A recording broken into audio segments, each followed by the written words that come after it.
國家看天下。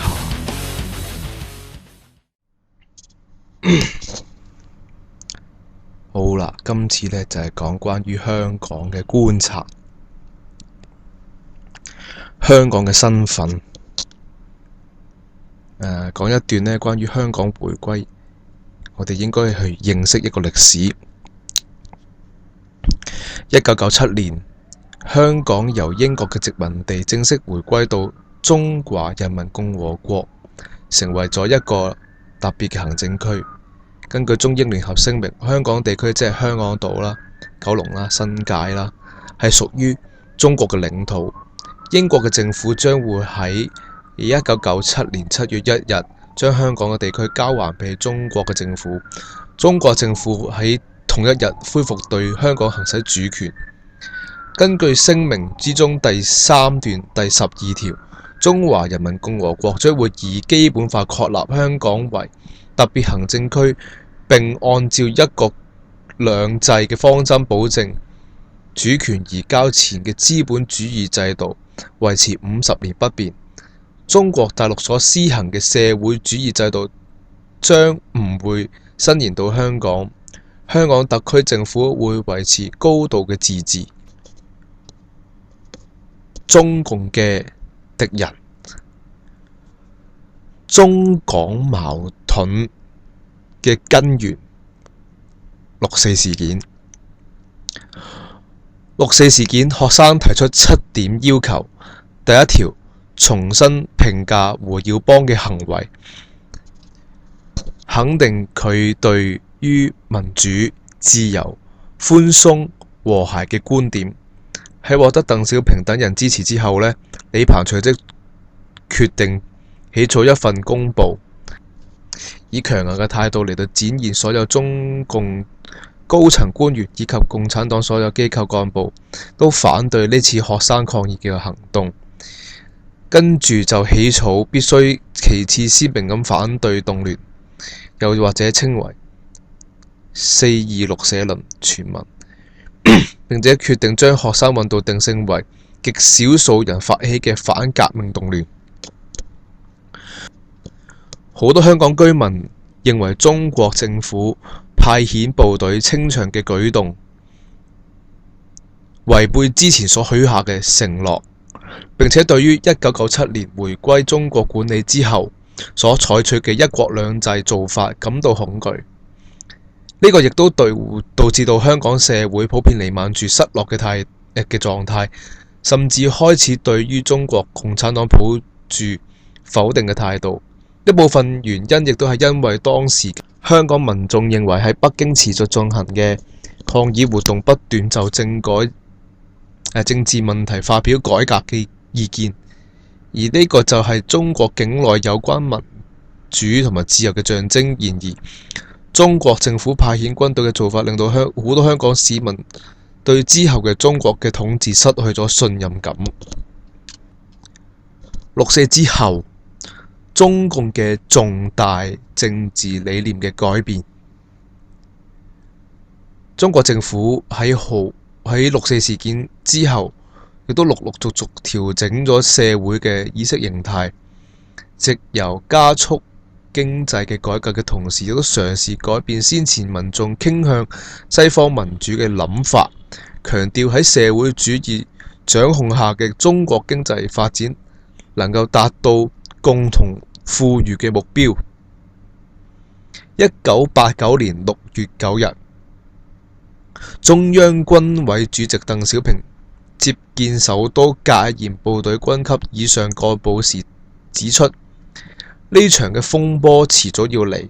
呢個係國際大氣候同埋中國自己嘅小氣候所決定嘅。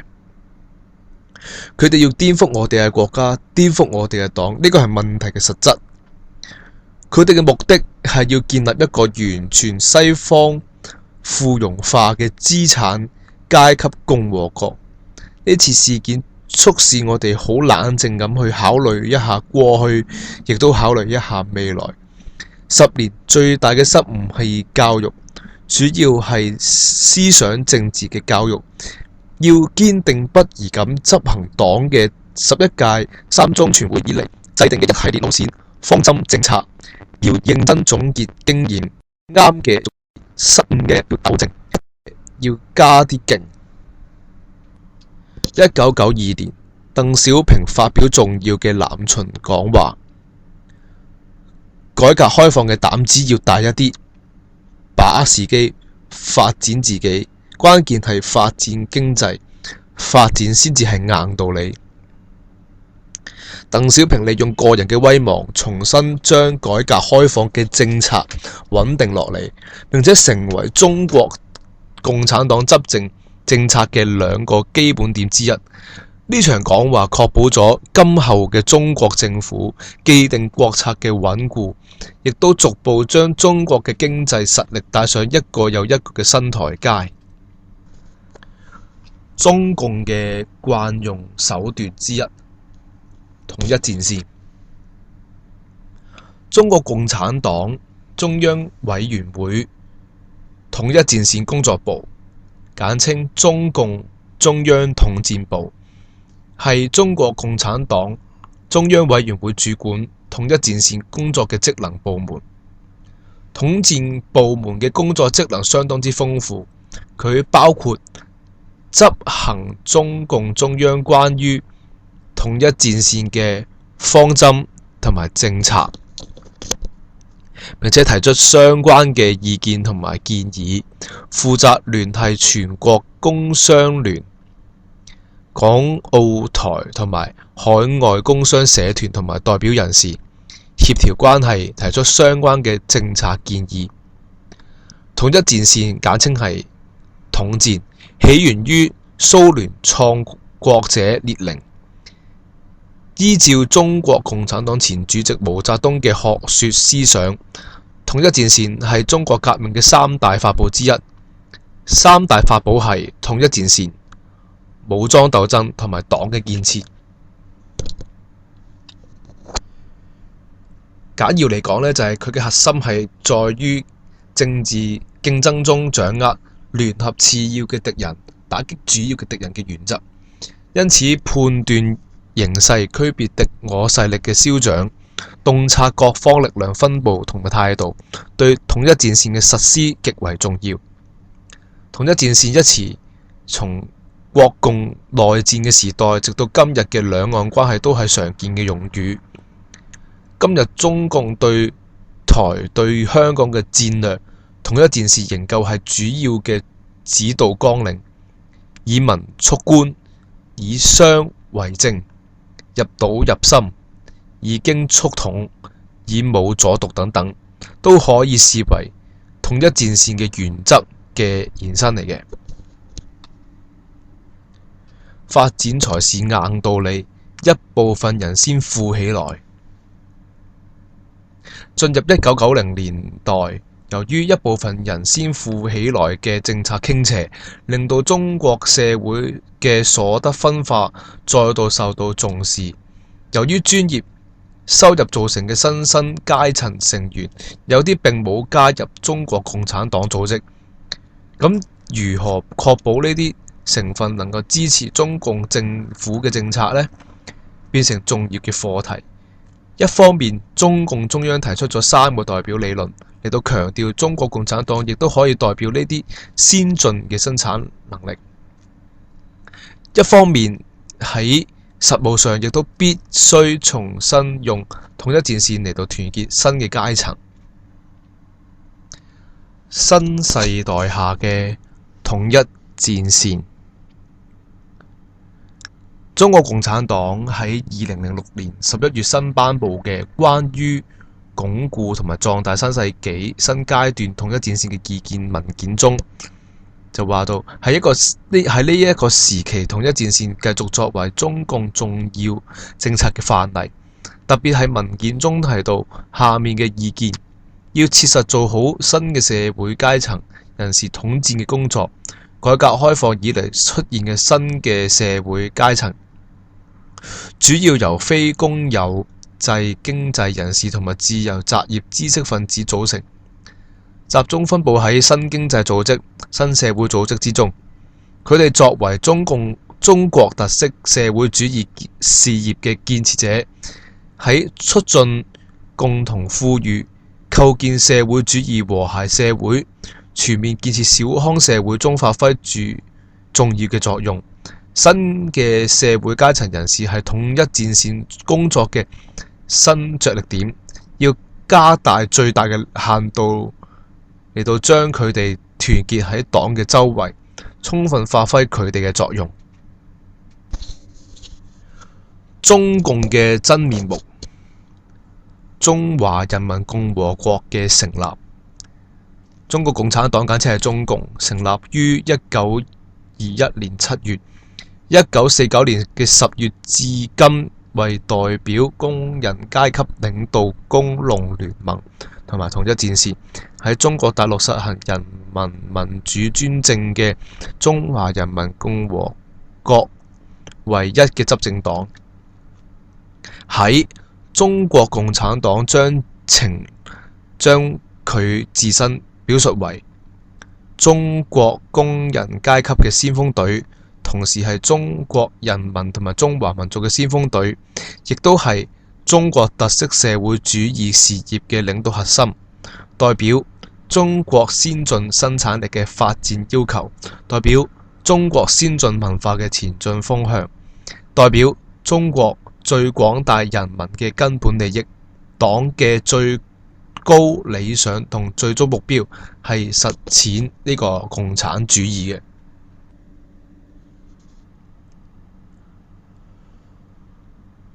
但係又有中國嘅貪污喎。美國公共政策研究機構發表咗一份研究報告，就話貪污腐敗對中國嘅未來發展構成威脅。中國喺一黨專制之下，越演越烈嘅貪污腐敗俾中國帶嚟難以估量嘅損失。呢啲可能阻礙中國未來發展嘅問題，包括生態環境嘅破壞啦、人口老化啦、日趨嚴重嘅貧富差距啦、社會保障岌岌可危，以及泛濫成災嘅貪污腐敗。經濟合作與發展組織 OECD 喺2005年9月發表嘅報告裏邊話，喺2004年，中國涉及貪污嘅金額高達4090億元人民幣至到6830億人民幣。維基解密：中共監督機構不彰，貪污猖獗。一名南京黨校何姓教授指出，儘管中共嘅監督機制繁多，包括中央紀律檢查委員會簡稱係中紀委、監察部、檢察院制度、媒體以及人大會議同埋政協會議所代表嘅大眾輿論等5個部分，但係貪污問題仍然猖獗。其主要原因就係在於監督嘅機構太過多，呢個似乎就好似太多貓而捉唔到老鼠嘅意思。呢啲機構係互相牽制嚟到確保相安無事，其中一個理由係地方紀委同埋監督單位係由地方政府管轄，呢個表示咗反腐嘅部門隸屬於被監督嘅部門，因而無法善盡監督嘅責任。而證據係中國豆腐渣嘅工程，汶川大地震造成咗69,227人嘅死亡，係中華人民共和國成立以嚟破壞力最大嘅地震，亦都係台山大地震之後傷亡最嚴重、最慘重嘅一次。強烈嘅地震導致多間嘅校舍倒閉，經證實佢哋中存在好多嘅豆腐渣工程。喺呢啲損失裏邊，民房同埋城市居民住房嘅損失共佔咗損失嘅27.4%，包括學校、醫院同埋其他非住宅用途嘅房子呢嘅損失佔咗總損失嘅20.4%。另外，仲有基礎嘅設施、道路、橋樑同埋其他城市基礎設施嘅損失佔到總損失嘅21.9%。然後就係中國嘅貧富懸殊。中共中央黨校辦嘅學習時報裏邊講，中國貧富懸殊達到危險嘅水平，可能引發社會嘅動盪。上海呢類城市嘅財富增長嘅同時，鄉村地區落後喺後面。中國自改革開放以嚟，經濟社會發展迅速，人民嘅平均收入持續嘅增長，但係其實呢個只係表面嘅現象。社會資源同埋財富只係掌握喺一小撮人嘅手裏邊，因着政制、政策、法規、制度等等各方面嘅唔完善，社會嘅貧富差距持續擴大，唔公平嘅現象日漸暴現。貧富差距主要存在喺弱勢嘅社群同埋特殊利益集團之間，有權嘅同冇權嘅之間，以及打工者同埋老細之間。而沿海同埋中西部地區城鄉之間亦都有貧富差距嘅問題。中國最突出嘅三大社會問題係收入差距過大、貧富分化、睇病難、睇病貴同埋就業失業嘅問題。中國城鄉居民最大嘅生活問題係家庭收入低、日常生活困難、醫療支出好大，難以承受，房屋嘅條件好差，亦都起唔起好嘅樓。呢啲信息顯示貧富差距兩極化的確係當前中國一大社會問題。上述超過80%、90%嘅民眾對呢個現象係持有憂慮同埋不滿。金玉其外，敗絮其中，所講嘅係北京奧運剝削勞工呢件事。國際性勞工權益組織公平競爭聯盟指責4間生產北京奧運提袋、帽子同埋文具等產品嘅指定廠商僱用咗年僅12歲嘅童工，強迫勞工一個禮拜做7日，一日工作15個小時，並且壓低工資嚟到提高利潤，嚴重違反咗勞工嘅權益。英國總工會秘書長巴伯表示，喺生產奧運指定商品嘅過程裏邊，冇辦法實踐公平嘅僱傭環境，係奧運嘅運動醜聞。佢話兒童同成人勞工被嚴重剝削，嚟到無恥嘅僱主能夠斬獲更大嘅利益。佢哋嘅行為令到奧運嘅理念蒙羞。上海世博會之殤，中國媒體追逐嘅係世博會嘅場面，好似佢宏大啦，佢係世界第一啦，以及佢炫耀嘅中國富強。中國政府一直都誇耀上海世博將會成為中國發展嘅助推器，但係世博會最濃厚嘅陰影卻不為中國大陸人所知，嗰個就係世博會場館嘅地盤滲透咗拆遷戶嘅血與淚。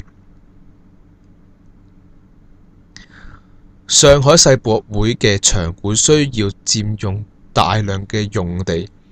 按照上海市官方公佈嘅數據，必須遷就1.8萬戶居民同埋272家企業。上海官方前年就宣稱動遷順利完成，但係民間版本就見證咗世博會動遷嘅過程嘅黑暗同埋殘酷。上海骷髏地，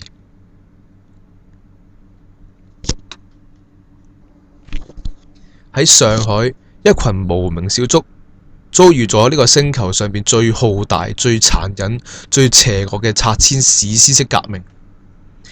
中國共產黨掌權者以城市改造之名，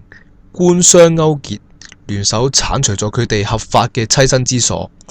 幾百萬人選擇咗妥協同埋沉默，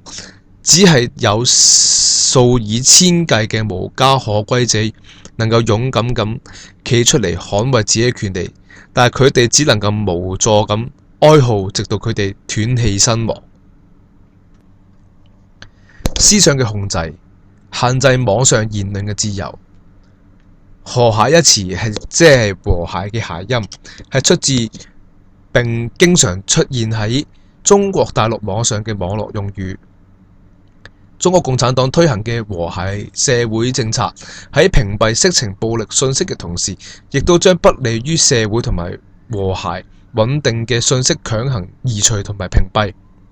和諧嘅理念係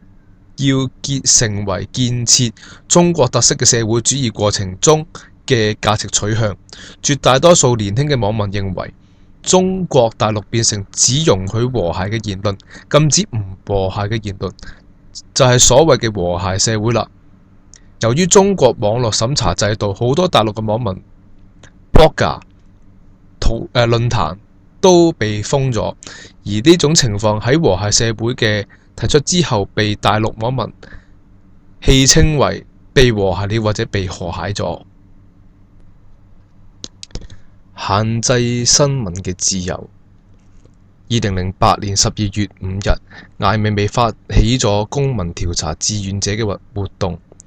對512大地震遇難嘅學生嘅具體數據，例如係學校啦、姓名啦、年齡啦、班級啦、家庭住址、家長聯繫方式等等進行調查。截至2010年3月，公民調查裏邊揾到5212名遇難學生名單。2009年10月開始，艾未未以佢發起嘅公民調查嘅名義，向中央、四川省級、縣市級以及基金會等100多間唔同嘅政府機構申請公開512條完整嘅信息，包括災情核查、捐款使用明細、倒塌校舍調查嘅報告，以及遇難師生具體情況等近萬條嘅信息，但係就冇得到任何正面嘅回覆。2010年1月11日，艾未未喺上海馬六嘅藝術工作室遭到強拆。根據上海嘉定區馬六鎮嘅引進藝術家規劃而興建嘅工作室，喺興建咗完工冇耐，突然接獲馬六鎮當局通知，話佢係違反城鄉規劃法，決定將佢拆除。2011年4月3日，艾未未原本計劃經由香港轉飛台北，籌備10月喺台灣舉辦嘅一個展覽，但係北京上機之前被邊檢人員帶走，公安並且搜查咗艾未未工作室，將8名工作人員帶到去朝陽區南撥派出所問話。同時，新浪微博上以艾未未為關鍵字搜索系統顯示，根據相關法律法規同埋政策，手術結果未予顯示。同時，新浪屏蔽咗有關艾未未被拘留嘅微博內容。然後就係香港已經回歸咗10幾年啦。董建華嘅時代，23條。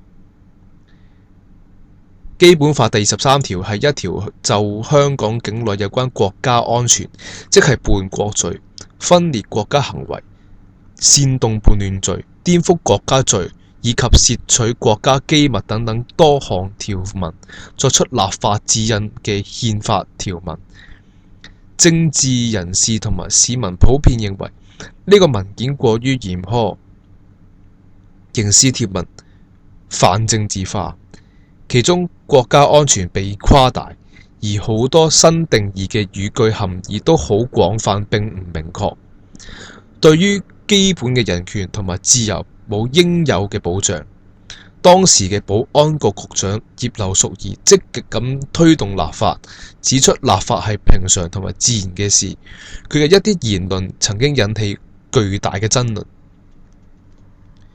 2003年7月1日，香港特別行政區成立紀念日，民間人權陣線舉辦咗七一遊行，主題係反對23條立法，吸引咗50萬名市民上街參與，從銅鑼灣步行到中環政府總部，參與遊行嘅人數大大超過政府嘅預期。曾蔭權嘅時代，政改方案。香港政治制度改革一般稱為政制改革或者係政改，通常指香港主權移交之後嘅香港特別行政區政府根據基本法而制定嘅一系列政治制度發展嘅改動。目前香港政制改革嘅最主要嘅討論係行政長官同埋立法會嘅產生辦法。表決前幾日，民主黨提出嘅一人兩票方案獲得中央接受，成為政府嘅立場。2012年政改諮詢方案係民主嘅倒退，冇向真正嘅普選方向邁進，對廢除立法會功能組別亦都欠缺承擔。高官眾口一詞，話政改方案向民主跨進咗一大步，呢個係完全扭曲咗事實嘅詭辯。若果我哋從回歸之前計起，民主唔止冇向前踏一步，反而係極大嘅倒退。去到梁振英嘅時代，2012年特首嘅選舉，新一任嘅特首由1200人組成嘅選舉委員會投票產生出嚟。2011年11月，梁振英宣布參選2012年嘅香港特別行政區行政長官選舉。2012年3月25日，以689票當選為第4屆行政長官，於2012年7月1日，香港主權移交15週年當日正式就職嘅。1989年6月5日，六四事件發生嘅第二日，梁振英曾經喺全港多份嘅報章刊登聯署嘅聲明，強烈譴責中共當權者血腥屠殺民運嘅學生。然而20年之後，當被問及對於中共喺六四屠城嘅諗法嘅時候，佢並未作出正面嘅回應同埋答覆。梁振英喺同一個場合裏邊提出質疑，劉曉波獲得諾貝爾和平獎嘅合理性，認為鄧小平更加應該攞呢個和平獎，認為鄧小平令到中國民眾脫離咗貧窮，對中國嘅和平同埋繁榮作出咗貢獻。呢一番嘅言論引起咗民主派同埋香港市民嘅強烈嘅批評，斥責梁振英成為行政長官，但係向中共獻媚，呢個做法呢係令人髮指嘅。2012年3月，已經移居加拿大嘅中共前香港地下黨員梁慕嫻喺佢嘅新書裏邊《我與香港地下黨》中懷疑梁振英係中共共產黨嘅地下黨員。梁振英當選行政長官之後，有中國大陸嘅網民揶揄梁振英成功當選為香港市委書記。梁振英被批評永遠唔會直接了當咁清楚回答問題，而係搬出一啲似是而非、模棱兩可、沒有實質內容嘅答案，將問題輕輕咁帶過，蒙混過關。例如係有關產業測量師同埋建築測量師、木花棚、玻璃棚、花槽、花棚教材同埋參考教材等等。德育同埋國民教育科。2007年7月，中國國家嘅主席胡錦濤到訪香港並且發表講話，強調要重視對青少年進行國民嘅教育。喺之後嘅3年裏邊，時任特首曾蔭權都喺施政報告裏邊提出要加強國民嘅教育。2012年，曾蔭權喺施政報告中明確提出設立獨立嘅德育及國民教育科。有評論人士認為，由於德育及國民教育科嘅評核準則顯示呢個科着重民族主義嘅情感灌輸，要求培育學生對中華人民共和國嘅自豪感，加上政府面對反對仍然堅持開展，部分香港市民、家長、教師、文化人同埋泛民主派嘅議員認為國民教育係一件政治洗腦嘅工具。學生嘅團體學民思潮表示，國民教育科課程有好多問題，質疑有洗腦之嫌。學民思潮抗議政府推行國民教育，發起絕食圍堵政總。梁振英以為推出咗港人港地就可以暫緩一簽多行嘅措施，就可以籠絡人心。結果當日係有12萬人企出嚟。新界東北發展嘅事件成為導火線。梁振英行政長官競選政綱裏邊提及拓展邊境經濟，包括新界東北在內，促進新市鎮同埋邊境發展區嘅建設，實質係淡化港深嘅邊界，合併香港同埋深圳。基於香港人對中共管治嘅恐懼，中共對香港人嗰種追求自由民主嘅熱情，包括六四產生咗中港矛盾。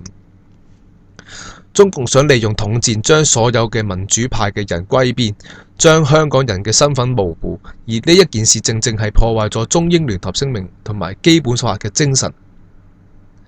喺香港人嘅眼中，中共嘅工作就好似上海世博嘅強拆事件咁樣，以及北京奧運嘅剝奪勞工呢啲事情等等。同時亦都因為國民教育嘅出現，而恐怕思想被控制，同埋網上言論嘅空間被收窄。對於香港人嚟講，中共就係嚟消滅香港嘅，無論係民主嘅空間，亦或係自由嘅空間。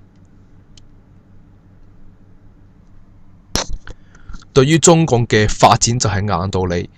亦都話要面對國際金融嘅形勢，中國係需要依賴香港嘅金融轉口港嘅優勢嚟到排出由美國而嚟嘅熱錢。中國盲目追求國民生產總值，即係 GDP， 放棄咗大量嘅農業同埋工業，集中投資喺房地產同埋股票市場，令到中國嘅實質生產力下降。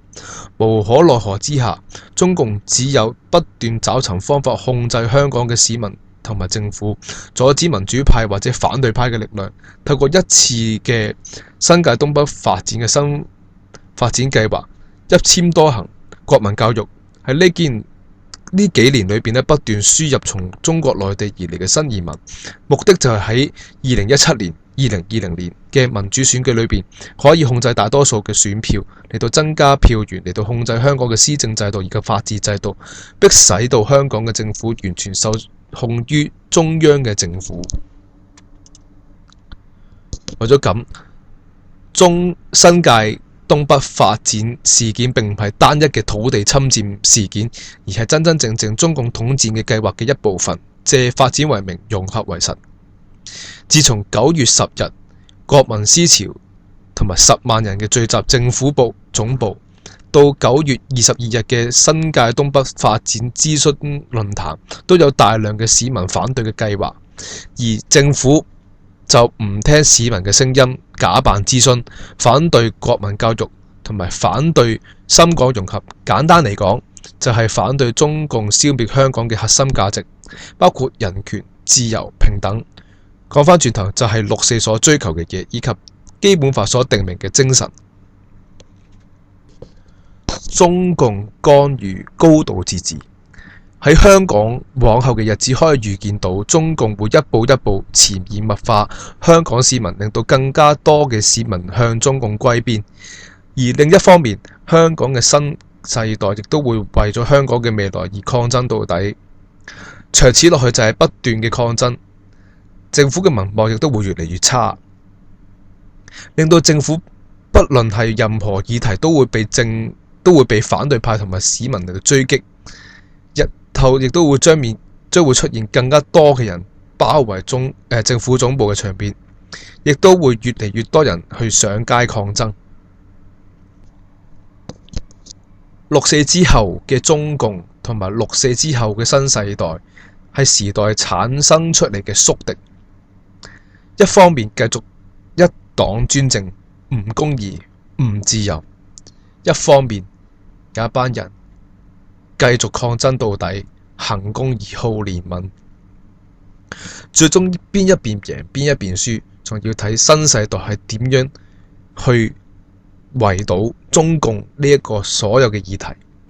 為咗阻止中共成為勝利者，主導成個中華民族嘅未來，包括台灣、新疆、西藏以及中國內地嘅維權勢力，中共將會成為整個中華民族嘅共同敵人。